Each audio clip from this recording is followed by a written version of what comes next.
बिस्मिल्लाहिर्रहमानिर्रहीम अस्सलामुअलैकुम वरहमतुल्लाहि वबरकातुहू। उम्मीद है दोस्तों सब खैर आफियत से ही होंगे। आज के अपने इस वीडियो के अंदर हम सी एस 619 फाइनल वाइवा जो प्रिपरेशन है उसकी आपको पता है हमने प्लेलिस्ट स्टार्ट की हुई है। और इससे पहले मैं 3 वीडियोस अपलोड कर चुका हूँ। फर्स्ट वीडियो के अंदर मैंने आपको ओवरव्यू दिया था कि फाइनल वाइवे के अंदर किन 4 स्टेप्स को फोकस किया जाता है। फिर वीडियो 2 के अंदर मैंने आपको स्टेप नंबर जो 1 था उसमें कंप्लीट प्रैक्टिकल करके दिखाया था कि किस तरह से वेबसाइट को यूज़ किया जाता है, किस तरह से प्रोवाइड को यूज़ करना किया जाता है। फिर वीडियो 3 के अंदर मैंने आपको स्टेप नंबर 2 के अंदर कंप्लीट प्रैक्टिकल करके दिखाया था कि किस तरह से कोड नॉलेज क्या होता है और किस तरह से आपसे सुपरवाइज़र जो है वो नॉर्मल चेंजिंग करवाते हैं। आज की जो वीडियो है इसके अंदर मैं ओनली स्टेप 3 नहीं बल्कि स्टेप 3 एंड 4 दोनों को कवर करूँगा ताकि जिन स्टूडेंट्स का कल वाइवा है सुबह उनका फ़ायदा हो जाए। चूँकि हम ऑलरेडी पहले 2 स्टेप्स कर चुके हैं, तो पहले तो मैंने सोचा था मैं पहले स्टेप नंबर 3 ओनली जो है इस वीडियो में बनाऊँगा और स्टेप नंबर 4 कल की वीडियो में बनाऊँगा। लेकिन आज मैंने फिर सोचा कि जिन स्टूडेंट्स का सुबह वाइवा उनका फ़ायदा हो जाएगा, तो आज मैं ये दोनों steps step 2 step 3 and step 4 दोनों जो है वो इसी एक वीडियो के अंदर जो है वो क्या करूँगा प्रैक्टिकली कवर करूँगा। ठीक है? जिससे क्या होगा कि ये जो हमारी फाइनल वाइवा की प्लेलिस्ट है, इसके चारों के चारों वीडियोज़ जो है वो क्या हो जाएँगी, कंप्लीट हो जाएँगी और इसमें आपको फुल आइडिया हो जाएगा कि फाइनल प्रिपरेशन कैसे की जाती है। इसके बाद फिर इंशाल्लाह हम CS 519 के ऊपर जो है प्लेलिस्ट स्टार्ट करेंगे।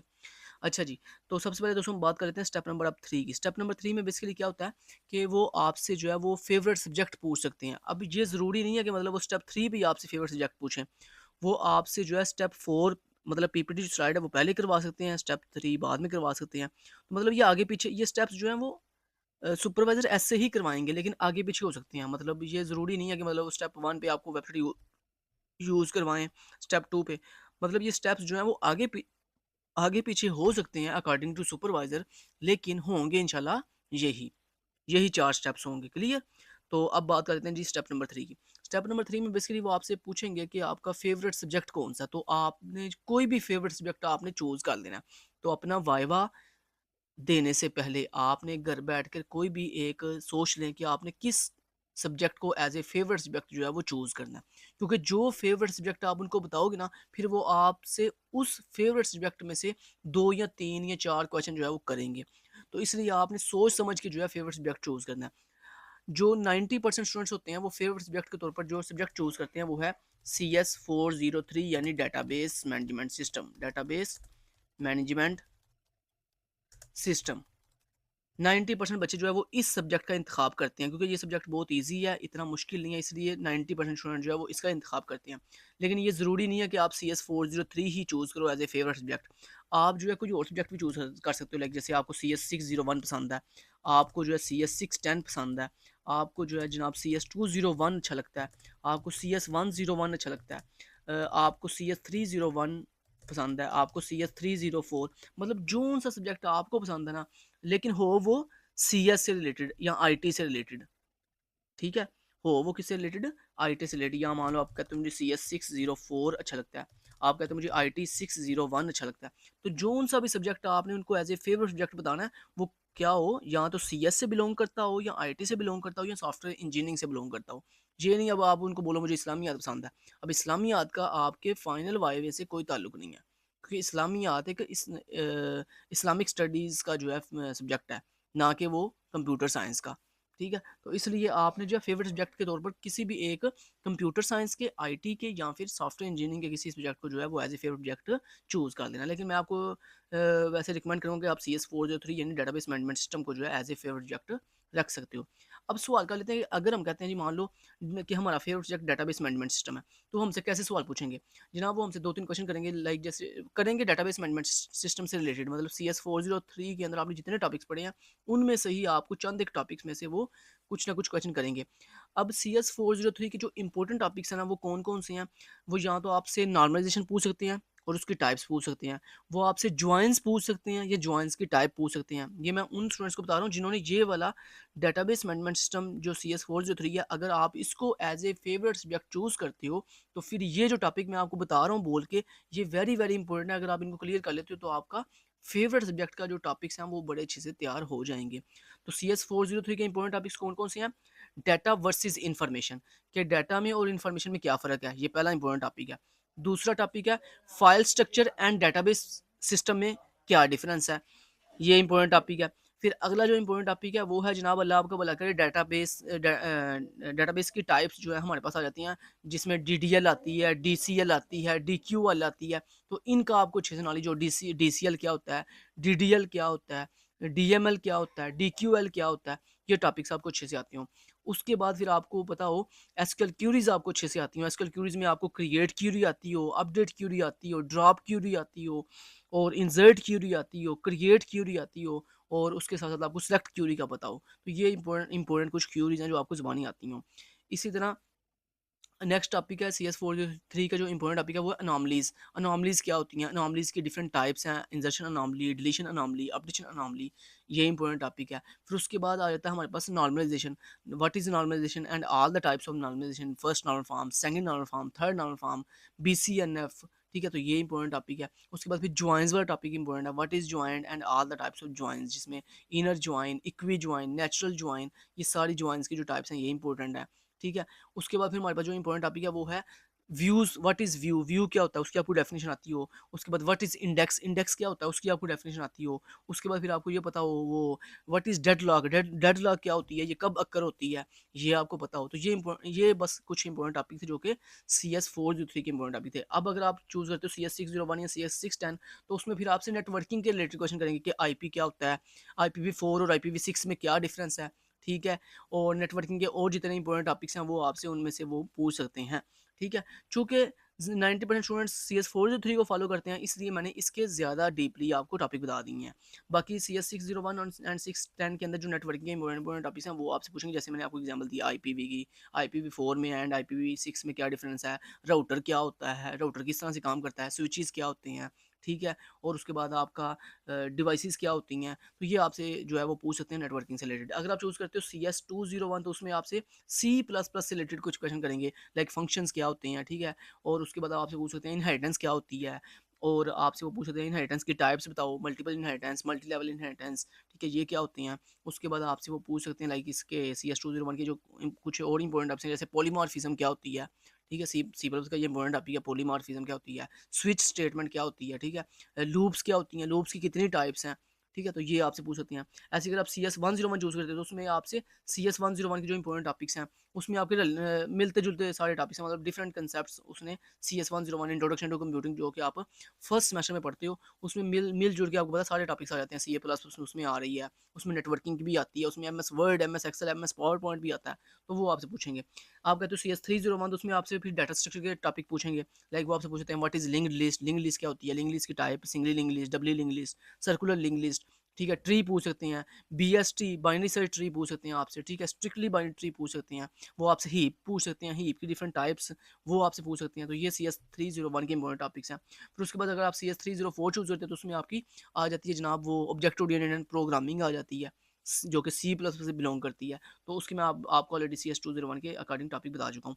उसके बाद अगर आप CS604 चूज़ करते हैं तो उसमें आपकी ऑपरेटिंग सिस्टम आ जाता है, ऑपरेटिंग सिस्टम आ जाता है। तो आप ऑपरेटिंग सिस्टम से रिलेटेड जो भी इंपॉर्टेंट टॉपिक्स हैं वो आपको क्या क्या कह सकते हैं, व्हाट इज़ कर्नल, कर्नल क्या होता है। ठीक है, ऑपरेटिंग सिस्टम क्या होता है।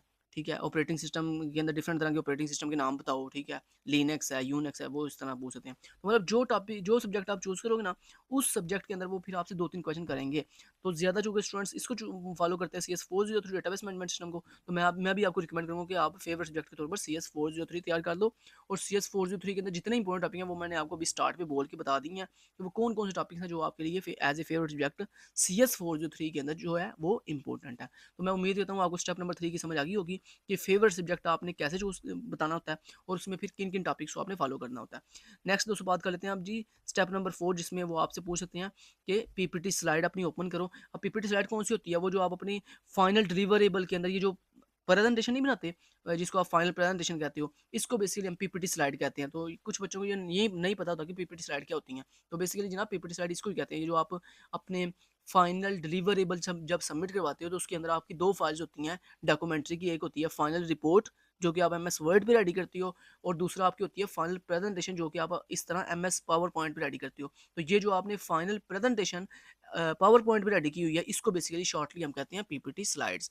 तो वो आपको जब बोलेंगे PPT स्लाइड ओपन करो, तो इस तरह आपने अपनी ये फाइनल जो प्रेजेंटेशन है इसको ओपन कर देना। यहाँ से फिर वो आपसे कुछ 1-2 स्लाइड जो है वो एक्सप्लेन करवाते हैं या कुछ डायग्राम के बारे में पूछते हैं, तो वो सारा कुछ इसके ऊपर ही लिखा होता है, पीपीटी के ऊपर ही हर चीज़ लिखी होती है, इसको आपको ज़ुबानी याद करने की ज़रूरत नहीं है, बस आपको कंसेप्ट्स का पता हो।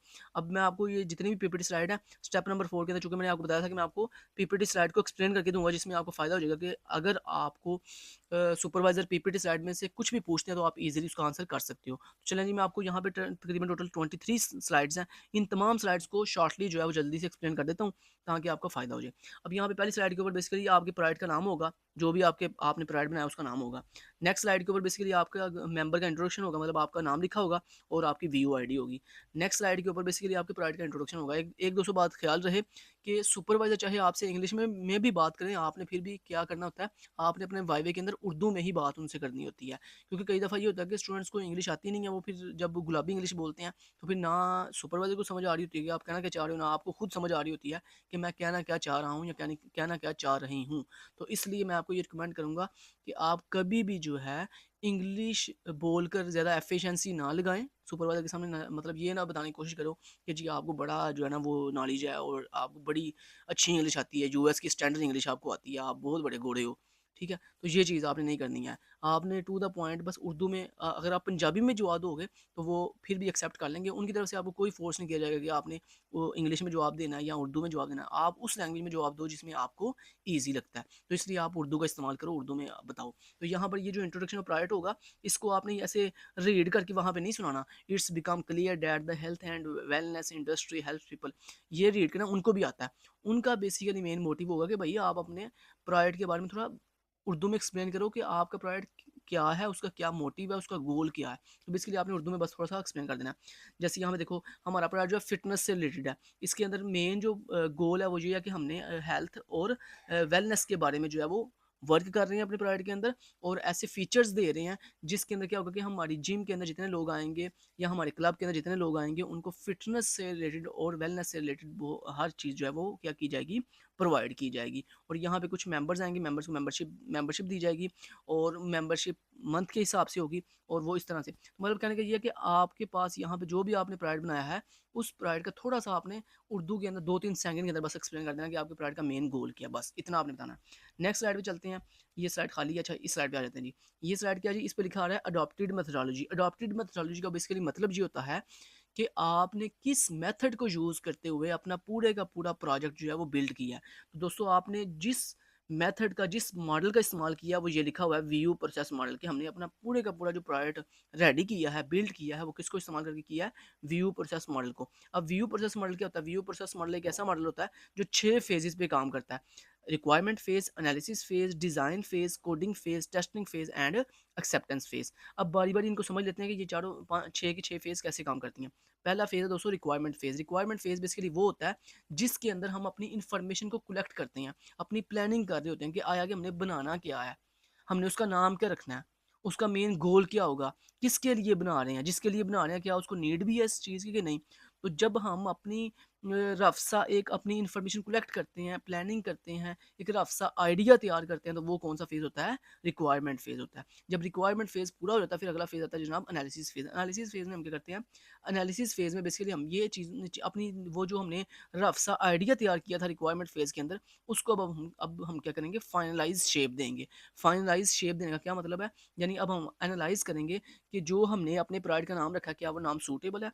हम प्रोडक्ट जिसके लिए बनाने जा रहे हैं, क्या हमें उसका कोई फ़ायदा होगा? हमारा जो मेन गोल है, क्या वो हमारा गोल ठीक है?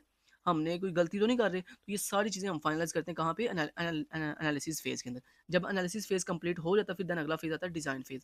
डिज़ाइन फ़ेज़ बेसिकली वो फ़ेज़ होता है जहाँ पर हम अपने पूरे के पूरे सिस्टम का लॉजिकल मॉडल तैयार करते हैं। लॉजिकल मॉडल मीन यानी हम अपने पूरे का पूरा जो हमने सिस्टम बनाना है, उसकी क्या करते हैं? डायग्राम्स की फ़ॉर्म के अंदर उसको बयान करते हैं। मतलब अपनी ERD diagram, use case diagram और डेटाबेस डायग्राम, उसके बाद क्लास डायग्राम और सीक्वेंस डायग्राम, आर्किटेक्चर डायग्राम, इन तमाम डायग्राम्स के थ्रू हम अपने सिस्टम को जो है वो जब ड्रा करते हैं, अपने सिस्टम को एक्सप्लेन करते हैं, तो वो कौन सा फेज़ होता है? डिज़ाइन फेज़ होता है। जब डिज़ाइन फेज़ रेडी हो जाता है, उसके बाद फिर हम क्या करते हैं? अगला फेज़ आता है coding phase. Coding phase basically view process model का वो फेज़ होता है जहाँ पर हम अपने ये जो डिज़ाइन फेज़ के अंदर डायग्राम्स बनाई हुई थी, उन डायग्राम्स को देखते हुए हम कोडिंग फेज़ के अंदर प्रैक्टिकली इम्प्लीमेंट करते हैं अपने पूरे के पूरे सिस्टम को, यानी अपने पूरे के पूरे सिस्टम को प्रैक्टिकली बनाना स्टार्ट कर देते हैं with the help of coding. जब हमारी कोडिंग हो जाती है, पूरे का पूरा सिस्टम डेवलप हो जाता है, उसके बाद फिर अगला फेज आता है टेस्टिंग फेज। टेस्टिंग फेज में बेसिकली हम क्या करते हैं, चीज़ों को टेस्ट करते हैं, अपनी फीचर्स को टेस्ट करते हैं, अपनी फंक्शनल रिक्वायरमेंट्स को टेस्ट करते हैं कि आया कि हमने जो कोडिंग फेज के अंदर अपने पूरे के पूरे सिस्टम को डेवलप किया, क्या वो सिस्टम जो है ठीक से वर्क कर रहा है कि नहीं कर रहा, उसमें लॉगिन हो रहा है, लॉग आउट हो रहा है, कोई नया मेंबर ऐड हो रहा है कि नहीं हो रहा। तो ये सारी जितनी भी हम टेस्टिंग करते हैं अपने फंक्शनल रिक्वायरमेंट्स की, वो कहाँ करते हैं, टेस्टिंग फेज के अंदर। टेस्टिंग फेज जब कंप्लीट होता है उसके बाद फिर आ जाता है एक्सेप्टेंस फेज। अगर तो टेस्टिंग 100% ठीक हो तो फिर हम एक्सेप्टेंस का मतलब होता है हम उसको अपने प्रोडक्ट को यूज़ करना स्टार्ट कर देते हैं, और अगर टेस्टिंग ठीक ना हो तो फिर दोबारा से ये पूरा साइकिल जो है दोबारा से रिपीट होता है। तो ये है दोस्तों वीयू प्रोसेस मॉडल के 6 फेजेस। और रिव्यू प्रोसेस मॉडल हमने क्यों यूज़ किया, ताकि हम अपना पूरे का पूरा जो प्रोडक्ट है उसको डेवलप कर सकें, उसको बना सकें। तो ये दोस्तों हमारी अडॉप्टेड मेथोडोलॉजी। नेक्स्ट दोस्तों आता है हमारे पास use case diagram. Use case diagram समझने वाली है। यहाँ पर सबसे पहले तो आपको ये बताओ, ये जो आपको बॉक्स दिखाई दे रहा है, ये जो देखो, ये जो आपको वाल से दिखाई दे रही है, ये बनी आ रही है जिसको मैं हाईलाइट कर रहा हूँ, ये देखो, ये जो पूरा का पूरा एक बॉक्स बना हुआ है, इसको बेसिकली कहते हैं सिस्टम बाउंड्री। यूज केस के अंदर इसको क्या कहते हैं, सिस्टम बाउंड्री। आपको ये टेक्निकल नाम सारे याद होने चाहिए जुबानी। तो ये जो आपको वाल से दिखाई दे रही है, पूरा एक बॉक्स बना हुआ है, इस बॉक्स को हम कहते हैं जी सिस्टम बाउंड्री। उसके बाद ये जो आपको पर्सन से दिखाई दे रहे हैं, मतलब ये जो बुढ़ावे से दिखाई दे रहे हैं, इनको बेसिकली हम क्या कहते हैं, एक्टर्स कहते हैं। इनका टेक्निकल नाम है एक्टर्स। ये बुढ़ावे नहीं है, बुढ़ावे बेसिकली मैं आपको समझाने के लिए बोल रहा हूँ। तो ये बेसिकली इनको क्या कहते हैं जी, हम एक्टर्स कहते हैं। अब यहाँ पे हमारे पास कितने एक्टर्स हैं, हमारे इस सिस्टम के अंदर दो, इस टाइम दो एक्टर्स हैं, एक एडमन है और एक मेंबर है। अब अगला सवाल ये पैदा होता है कि ये जो एक्टर्स हैं ये करते क्या हैं। एक्टर्स बेसिकली वो होते हैं जो हमारे सिस्टम से इंटरेक्ट कर रहे होते हैं। इंटरेक्ट मीन हमारे सिस्टम को यूज़ कर रहे होते हैं। क्लियर। तो मतलब वो लोग, यानी अब एक्टर जो है वो कोई ह्यूमन भी हो सकता है, या वो कोई कंप्यूटर यानी रिबोट भी हो सकता है। अब ऐसे ह्यूमन या ऐसे रिबोट जो हमारे सिस्टम को यूज़ करते हैं, उनको क्या कहते हैं जी, एक्टर कहते हैं। अब हमारे सिस्टम के इस टाइम कितने एक्टर्स हैं, दो, एक एडमन और एक मेंबर। उसके बाद दोस्तों ये जो आपके एक्टर्स हैं, ये एक्टर जिन टास्क को परफॉर्म करते हैं, जैसे ये देखो, ये जिन टास्क को परफॉर्म करते हैं, ये उनके साथ देखो लिंक हुए हुए हैं। ये देखो, जैसे देखो एडमन जो है लिंक हुआ हुआ है साइन अप, मतलब वो बताना चाह रहा है कि जो एडमन है वो अकाउंट को साइन अप करता है, उसके बाद वो जनरेट रिपोर्ट करता है, उसके बाद वो कम्युनिकेशन विद मेंबर्स करता है। इस तरह मेंबर है, मेंबर क्या करता है, मेंबर साइन अप करता है, मेंबर रीन्यू मेंबरशिप करता है, व्यू पर्सनल डैशबोर्ड करता है, उसके बाद वो जो है check in and check out करता है। तो ये जितने भी आपके एक्टर परफॉर्म कर रहे हैं टास्क, इन टास्क को बेसिकली हमने ये देखो ओवल शेप्स में जो है रिप्रेजेंट करते हैं यूज केस के अंदर। तो बेसिकली ये जो ओवल शेप्स हैं इनको क्या कहते हैं, इनको यूज केस कहते हैं। इनका एक टेक्निकल, इनका क्या टेक्निकल नाम है, अगर आपसे पूछे, अगर सुपरवाइजर आपसे पूछेंगे ये जो ओवल शेप्स बनी हुई हैं, ये इनको क्या कहते हैं, तो आपने कहना इनको यूज केस कहते हैं, इसीलिए इसको यूज केस डायग्राम कहते हैं।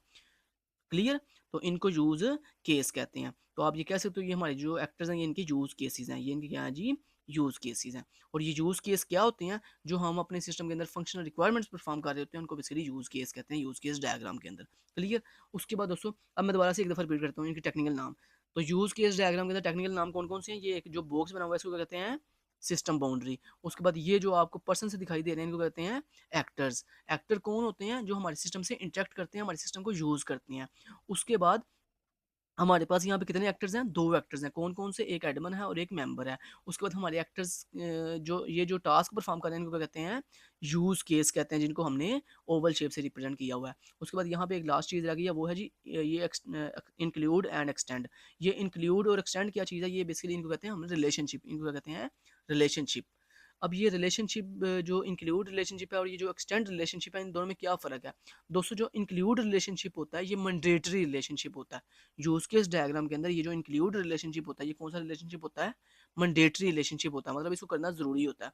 जबकि ये जो आपके पास एक्सटेंड रिलेशनशिप है, इसको हम ऑप्शनल रिलेशनशिप कहते हैं, मतलब इसको आप करो फिर भी ठीक है, ना करो फिर भी ठीक है। तो अगर आपसे सुपरवाइजर पूछें कि ये इंक्लूड और एक्सटेंड क्या है, तो आपने कहना ये रिलेशनशिप है।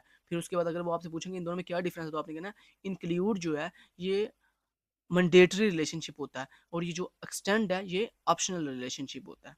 ठीक हो गया, चलो जी यूज केस डायग्राम की समझ आ गई। नेक्स्ट चलते हैं जी, नेक्स्ट आ जाती है हमारे पास दोस्तों कैटलॉग। कैटलॉग बेसिकली वो जगह होती है जहाँ पर हम अपने सिस्टम के मेन मेन फंक्शनल रिक्वायरमेंट बताते हैं कि हमारे पास ये जो हमारा एक्टर है एडमन, ये कौन कौन से मेन मेन टास्क परफॉर्म कर रहा है, और उसके बाद जो मेंबर है वो कौन कौन से मेन टास्क परफॉर्म कर रहा है। इसमें कोई इतनी खास समझने वाली बात नहीं थी। नेक्स्ट चलते हैं जी, नेक्स्ट आते दोस्तों हमारे पास आ जाती है जी आर्किटेक्चर डायग्राम। आर्किटेक्चर डायग्राम की शेप आप किसी तरह से भी बना सकते हो, लेकिन मेन चीज़ ये है कि आपकी आर्किटेक्चर डायग्राम आपके सिस्टम की वर्किंग को ठीक से बयान कर रही हो। अब दोस्तों आर्किटेक्चर डायग्राम क्या होती है बेसिकली, ये हमारे पूरे के पूरे सिस्टम का आर्किटेक्ट बयान कर रही होती है, यानी ये बता रही होती है कि हमारे सिस्टम के अंदर कितनी लेयर्स हैं और हमारा पूरा सिस्टम एक्चुअली वर्क किस तरह से करता है। इसको कहते हैं आर्किटेक्चर डायग्राम। दोस्तों आजकल जितने भी हम सिस्टम बनाते हैं, आजकल हम जितने भी सिस्टम यूज़ करते हैं, उनकी कितनी लेयर्स होती हैं, थ्री थ्री लेयर्स होती हैं। लेयर को बेसिकली हम टीयर भी कहते हैं, इसलिए आपने सुना होगा 3 tier architecture and 2 tier architecture. अब याद रहे दोस्तों, आर्किटेक्चर जो होता है ना, किसी भी सिस्टम का जो आर्किटेक्चर होता है, वो या तो 2 टीयर होता है या 3 टीयर होता है। लेकिन ये आपने याद रखनी है बात, जो 2 टीयर आर्किटेक्चर होता है ना, वो आज से पहले यूज, मतलब आज से 10-15 साल पहले यूज होता था, अब नहीं यूज होता, ठीक है। अब दुनिया में जितने भी मोस्टली 99% सिस्टम है, वो कौन से हैं, वो 3 टीयर आर्किटेक्चर है, 2 टीयर आर्किटेक्चर नहीं है। क्योंकि 2 टीयर में हमें इशू ये होता था कि दरमियान में हमारे पास एप्लीकेशन लेयर नहीं थी होती है, या एप्लीकेशन टीयर नहीं थी होती है। जैसे मैंने आपको अभी बताया, लेयर बेसिकली टीयर को कहते हैं, लेवल को कहते हैं, ठीक है। इसलिए मैं यहाँ पे लेयर का मतलब क्या है, टीयर। तो आपको जब भी कोई बंदा पूछे कि आर्किटेक्चर डायग्राम के अंदर कितनी टीयर होती हैं आजकल के सिस्टम में, तो आपने कहना 3 टीयर होती हैं। अब सवाल ये बताता है कि इसको 3 टीयर क्यों कहते हैं। इसको 3 टीयर इसलिए कहते हैं क्योंकि इसमें 3 लेयर्स हैं, ये देखो। पहली लेयर है प्रेजेंटेशन लेयर, दूसरी लेयर है एप्लीकेशन लेयर, और तीसरी लेयर है डाटा लेयर या डाटाबेस लेयर, ठीक है। तो ये 3 लेयर्स हैं, इसलिए इनको 3 टीयर आर्किटेक्चर कहते हैं। अब इनको बारी बारी समझ लेते हैं दोस्तों। जो पहली लेयर है ना, प्रेजेंटेशन लेयर, ये बेसिकली वो लेयर होती है जहाँ पर आप वर्किंग कर रहे हो। मतलब लाइक जैसे मैं अपनी वेबसाइट यूज़ कर रहा हूँ, तो मैं अब किस लेयर पे काम कर रहा हूँ, प्रेजेंटेशन लेयर पे काम कर रहा हूँ। तो मैं जिस लेयर पे काम करता हूँ, या ह्यूमन जिस लेयर पे काम करते हैं, या एक्टर्स जिस लेयर पे काम करते हैं, वो कौन सी लेयर होती है, प्रेजेंटेशन लेयर होती है। उसके बाद दोस्तों आ जाती है जी दूसरी लेयर, जिसका नाम है application layer. Application layer basically वो लेयर होती है जो आपकी प्रेजेंटेशन लेयर और आपकी ये डाटा लेयर के दरमियान इंटरमीडिएट का काम करती है, मतलब ब्रिज का काम करती है। मतलब आपकी प्रेजेंटेशन लेयर को आपकी डेटाबेस लेयर, या आपकी डेटाबेस लेयर को आपकी प्रेजेंटेशन लेयर के साथ कम्युनिकेट कौन करवाती है, ये दरमियान में एप्लीकेशन लेयर। यानी अगर आप ये दरमियान में से एप्लीकेशन लेयर हटा दोगे, तो आपकी ये जो फर्स्ट लेयर है प्रेजेंटेशन लेयर, और ये जो आपकी थर्ड लेयर है डाटा लेयर, ये आपस में कम्युनिकेट नहीं कर पाएंगी। यानी जिस तरह आपके पास 2 किनारे हों, आपने एक किनारे से दूसरे किनारे भी जाना हो, तो आपके दरमियान में क्या क्या करना पड़ेगा, ब्रिज का इस्तेमाल करना पड़ेगा। बिल्कुल ऐसे ही अगर आपने प्रेजेंटेशन लेयर को डाटा लेयर के साथ और डाटा लेयर को प्रेजेंटेशन लेयर के साथ कम्युनिकेट करवाना हो, तो उसके लिए दरमियान में आप एप्लीकेशन लेयर का इस्तेमाल करते हो। एक चीज़ और मैं यहाँ पे आपको बता दूँ, एप्लीकेशन लेयर को बेसिकली हम नेटवर्क लेयर भी कहते हैं, तो इसका ये दूसरा नाम है। एप्लीकेशन लेयर का दूसरा नाम है नेटवर्क लेयर। उसके बाद आप बात कर लेते हैं दोस्तों डाटा लेयर। डाटा लेयर दोस्तों बेसिकली वो लेयर होती है जहाँ पर एक्चुअली हमारा डाटा जो है स्टोर हो रहा होता है, मतलब फिजिकली हमारा डाटा जिस जगह पे स्टोर होता है, उसको बेसिकली डेटाबेस लेयर कहते हैं, ठीक है। डाटा लेयर या डेटाबेस लेयर कहते हैं। क्लियर? तो ये आपको आर्किटेक्चर डायग्राम की मैंने पूरी डिटेल समझा दी है। नेक्स्ट दोस्तों आती है हमारे पास प्रायर शेड्यूल या work plan. Basically prior schedule या वर्क प्लान बेसिकली हमें ये बता रहा होता है कि हमने अपना ये जो पूरे का पूरा प्रायर के अंदर जितने टास्क किए हैं, स्कोप बनाया, हमने अपनी फंक्शनल रिक्वायरमेंट, मतलब जो कुछ हमने किया, वो सारा कुछ हमने कब स्टार्ट किया, कब एंड किया, कितनी मतलब उसकी ड्यूरेशन थी। तो ये बेसिकली हमारा वर्क प्लान या प्रायर शेड्यूल जो है वो बता रहा होता है। इसको ज़्यादा कुछ बाकी समझने की जरूरत नहीं है। नेक्स्ट दोस्तों आ जाती है हमारे पास सीक्वेंस डायग्राम। अब बात करते हैं सबसे पहले सीक्वेंस डायग्राम होती क्या है। दोस्तों ये एक ऐसी डायग्राम होती है जो हमें सीक्वेंस ऑफ स्टेप्स बता रही होती है। जो क्या बता रही होती है, सीक्वेंस ऑफ स्टेप्स बता रही होती है। किस लिए? ताकि हम अपने किसी टास्क को पूरा कर सकें। तो अब अगर मैं आपको आसान वर्डिंग में बताऊं, तो सीक्वेंस डायग्राम एक ऐसी डायग्राम होती है जो हमें किसी भी टास्क को कंप्लीट करने के लिए सीक्वेंस ऑफ स्टेप्स बताती है, कि अगर तुम इन स्टेप्स को इस सीक्वेंस के साथ फॉलो करोगे, तो आप ये वाले टास्क को कंप्लीट कर लोगे। जैसे फॉर एग्जांपल, अगर आपने एटीएम से पैसे निकलवाने हैं, अब ये आपका एक टास्क है। अब इस टास्क को करने के लिए आप जिन जिन छोटे छोटे स्टेप्स को सीक्वेंस के साथ फॉलो करोगे ना, अगर उन्हीं छोटे छोटे स्टेप्स के सीक्वेंस को अगर मैं एक डायग्राम के अंदर रिप्रेजेंट कर दूं, तो वो क्या बन जाएगी, सीक्वेंस डायग्राम बन जाएगी। क्लियर? बात अंडरस्टैंड हुई आपको? तो दोबारा रिपीट करूँ एक दफ़ा। जब आप अपने किसी भी टास्क को कंप्लीट करने के लिए सीक्वेंस ऑफ स्टेप्स फॉलो करते हो, उनको अगर एक डायग्राम में रिप्रेजेंट करते हैं, तो वो बन जाती है सीक्वेंस डायग्राम। जैसे अब देखो यहाँ पर देखो, अगर मैंने एक अपना अकाउंट क्रिएट करना है, तो ये क्या है, एक टास्क है। मैंने अकाउंट क्रिएट करना है, ये क्या है, एक टास्क है। इस टास्क को करने के लिए मैं क्या करूँगा, इन सीक्वेंस ऑफ स्टेप्स को फॉलो करूँगा जो यहाँ पे मुझे इस डायग्राम में बताए जा रहे हैं। अब देखो इसको बेसिकली ये जो आपको ऊपर दिखाई दे रहा है ना, जितने भी ये इसको कहते हैं क्लासेस, ये जो member system, payment gateway and membership database, इसको बेसिकली हम क्या कहते हैं जी, इसको कहते हैं क्लासेस। उसके बाद ये जो हर क्लास के नीचे ये जो आपको लाइन दिखाई दे रही है ना, ये स्ट्रेट लाइन लगी हुई है, देखो ये लंबी सी लाइन लगी हुई है वर्टिकल, ये देखो ये सिस्टम के नीचे भी लाइन लगी हुई है। उसके बाद ये गेटवे के नीचे भी, इसको इसको बेसिकली हम कहते हैं लाइफ लाइन, इसको क्या कहते हैं, लाइफ लाइन कहते हैं। उसके बाद आपको ये जो एरो हेड दिखाई दे रहे हैं, ये कुछ एरो ये फॉरवर्ड जा रहे हैं, कुछ एरो ये देखो बैकवर्ड आ रहे हैं, इनको बेसिकली कहते हैं ये जो फॉरवर्ड एरो जा रहे हैं इसको कहते हैं रिक्वेस्ट, और ये जो आपको पास बैकवर्ड एरो आ रहा है इसको हम कहते हैं रिस्पॉन्स। कि ये जो फॉरवर्ड एरो है ये हम इसका मतलब है आपके पास रिक्वेस्ट, आपकी रिक्वेस्ट जो है सेंड हो रही है एक एक क्लास से दूसरी क्लास की तरफ, और ये जो वापस बैकवर्ड एरो आ रहा है इसको हम कहते हैं रिस्पॉन्स, कि ये हमें रिस्पॉन्स वापस मिल रहा है। जैसे यहाँ पे देखो, मेंबर ने जो है, मेंबर क्लास ने रिक्वेस्ट सेंड की है किसको, सिस्टम क्लास को, किस नाम से, इनिशिएट साइन अप और रिन्यूअल, कि मुझे अपने अकाउंट को या तो क्रिएट करना है या उसको रीन्यू करवाना, ये रिक्वेस्ट मेंबर ने किसको भेजी है, सिस्टम को भेजी है। उसके बाद दोस्तों ये जो आपको अल्टरनेट बॉक्स दिखाई दे रहा है, ये देखो ये दिखाई दे रहा है बॉक्स, ये जिस पे लिखा रहा है ALT मीन अल्टरनेट बॉक्स। ये alternate box basically sequence diagram में तब बनता है जब आपके पास दो ऑप्शन होते हैं, मतलब दो रास्ते होते हैं, ठीक है, या तो आप ये वाला रास्ता चूज कर दो या आप ये वाला रास्ता चूज कर दो। अब देखो यहाँ पर ये अल्टरनेटिव में बॉक्स क्या बता रहा है, ये कह रहा है आपके पास दो ऑप्शन है। अगर तो आपने साइन अप करना है, मतलब नया अकाउंट बनाना है, तो फिर कहता है आपने ये ऊपर ऊपर वाला ये जो हाफ बॉक्स है ना, ये देखो दरमियान में ये डिवाइडर लगा हुआ है जो बता रहा है ये ऊपर वाले अलग स्टेप्स हैं, ये नीचे वाले अलग स्टेप हैं।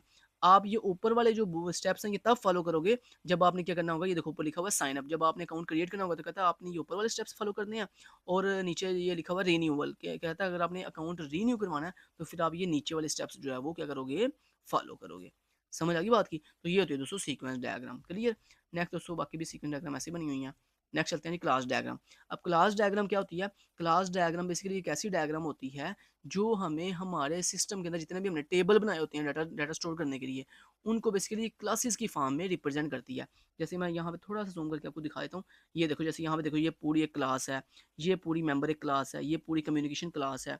उसके बाद ये देखो ज़रा, ये हमारे पास मेंबरशिप क्लास है, ये हमारे पास अटेंडेंस क्लास है, ये हमारे पास फिटनेस रूटीन क्लास है, ये हमारे पास डाइट प्लान क्लास है।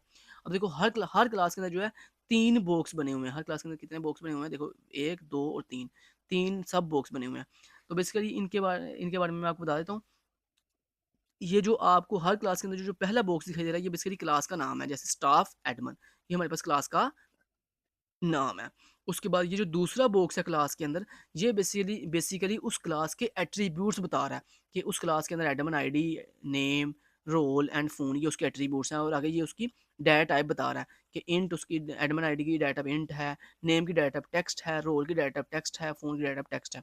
उसके बाद ये जो तीसरा बॉक्स है, ये बेसिकली इस स्टाफ एडमिन क्लास जो है, इसके बेसिकली मेंबर्स बता रहा है। मेंबर मीन मेंबर कह रहा हूँ यार, मेथड्स मेथड्स बता रहा है। मेथड्स मीन कि मतलब ये जो क्लास है स्टाफ और एडमिन, ये कौन कौन से टास्क, कौन कौन से एक्शन परफॉर्म करेगी, उसको बेसिकली हम क्या कहते हैं, क्लास डायग्राम के अंदर मेथड्स कहते हैं। तो बेसिकली आपको मैंने बता दिया अब कि क्लास डायग्राम के अंदर ये जो आपकी एक सिंगल क्लास होती है, इसके अंदर ये जो 3 बॉक्स होते हैं, पहला बॉक्स क्लास का नाम होता है, दूसरे बॉक्स में क्लास के एट्रीब्यूट्स होते हैं, और तीसरे बॉक्स में क्लास के मेथड्स होते हैं। उसके बाद ये जो आपको रिलेशनशिप शो हो रहा है, ये लाइन जो बनी हुई है एक क्लास से दूसरी क्लास की तरफ, ये बेसिकली क्या है जी, ये बेसिकली रिलेशनशिप है इस क्लास का इस मेंबर क्लास के साथ, मतलब इस स्टाफ एडमिन क्लास का इस मेंबर क्लास के साथ क्या रिलेशनशिप है, ये ऊपर लिखा हुआ है मैनेज, कि मैनेज का रिलेशनशिप है।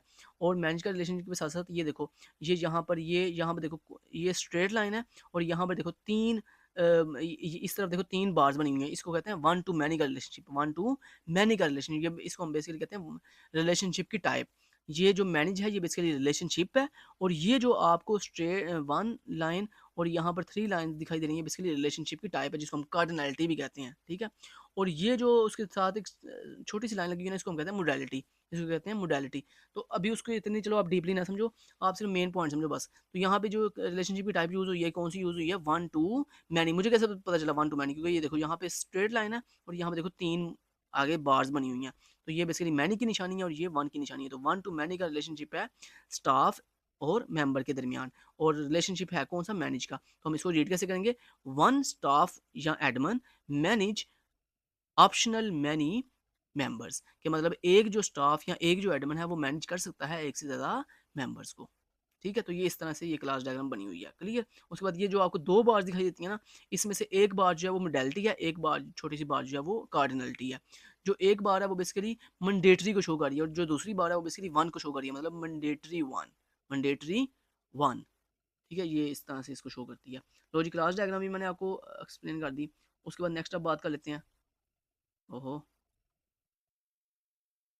अच्छा जी। अच्छा जी, नेक्स्ट डायग्राम पे चलें। नेक्स्ट डायग्राम है हमारे पास दोस्तों ईआरडी। ईआरडी बड़ी इंपॉर्टेंट डायग्राम है, ये अक्सर सुपरवाइजर एक्सप्लेन करवाते हैं। तो ईआरडी को समझ लेते हैं। ईआरडी सबसे पहले आपको ईआरडी का स्टैंड फॉर पता हो। ईआरडी स्टैंड फॉर एंटिटी, ये देखो लिखा हुआ है एंटिटी रिलेशनशिप डायग्राम।